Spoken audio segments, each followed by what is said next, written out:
Bismillah ar-Rahman ar-Rahim.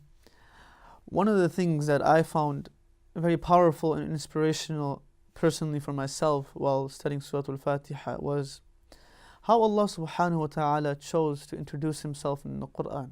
Now Allah, we all know, has given 99 attributes of Himself and names to the world to know about. But how Allah subhanahu wa ta'ala introduces Himself to humankind and mankind was something which caught my attention and really made me think. It made me think about our general interactions that we have with one another. When people meet each other, wherever it may be, socially or in a more formal setting, we introduce ourselves through our dominant professions, through our dominant occupations. A physician will introduce himself as a doctor, an engineer as an engineer, a teacher as a professor, a student as a student, and so on and so forth. Even though those individuals have other qualities that they have in their life.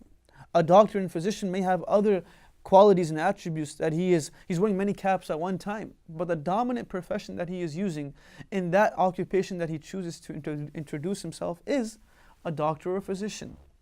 So Allah subhanahu wa ta'ala in our knowledge has given us 99 attributes of His.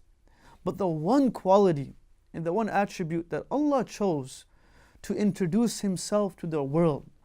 So the first time that I open the Quran, the first time my child, the first time my family members or anyone opens the Quran, the first exposure they get to Allah subhanahu wa ta'ala is Allah telling us and Allah telling you that Ar-Rahman Ar-Rahim, that my introduction through my attributes and my names to you is for you to realize that I am the most merciful and I am the most compassionate and my mercy exceeds my anger and wrath by multifolds. Sabaqat rahmati ghadabi, that my mercy and my anger had a race and my mercy overlapped my anger. And this is the theme that Surah Fatiha teaches us, that it does not matter what type of sins I did at the time of Dhuhr. When the time of Asr comes and I say Allahu Akbar and I start Salah, I read Ar-Rahman Ar-Rahim. I should be drowned within that realization that, hey, my Allah is saying that He is forgiving. My Allah is saying that He is compassionate.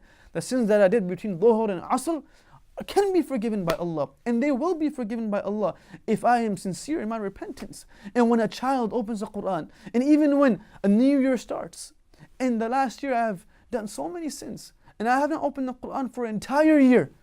But when I open it, the first chapter that I am introduced to and exposed to is Surah Fatiha. And the first few verses that I am introduced to is Ar-Rahman Ar-Rahim, that, oh my slave, my quality and my attribute that I want you to know about. Like a doctor wants a person to know he's a doctor, I want you to know as your Lord, as your Allah, that I am merciful and my mercy is open for you and ready to forgive you حَتَّى تَطْلَعُ الشَّمْسُ مِن مَغْرَبِهَا, until the sun rises from the opposite side. I am ready to forgive you and my doors of mercy are open to you. May Allah subhanahu wa ta'ala make us realize the simple concept of His mercy that He has left for us and He has opened for us. And this is that one gem or the one aspect of Surah Al-Fatiha that I found very appealing and appeasing to me. That if Allah is ready to forgive me in the beginning of the Quran, in the beginning of my life, in the beginning of my day, every single day is a new slate for me. I wake up in the morning, start with Surah Al-Fatiha. It will give me that peace of mind that my Allah is ready to forgive me regardless of what I have done in the previous day. May Allah subhanahu wa ta'ala give us a chance to earn the mercy of Allah subhanahu wa ta'ala in this world and in the hereafter. Jazakallah khair wa akhu da'wan alhamdulillahi rabbil alameen.